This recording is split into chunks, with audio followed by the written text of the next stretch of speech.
Hi guys, so let's get right into it.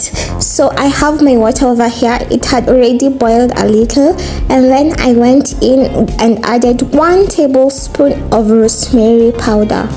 I decided to use rosemary powder rather than the leaves because this just works as well. And then stir.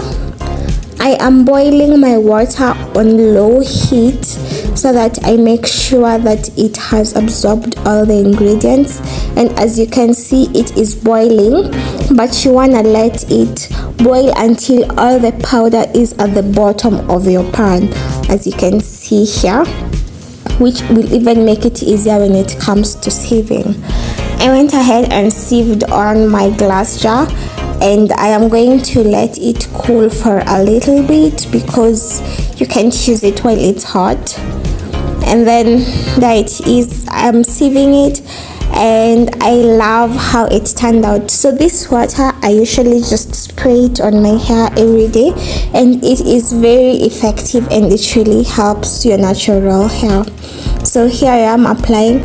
So after it had cooled down, I changed it into my spray bottle just to make work easier, and I will be doing this process every day for the next 1 week.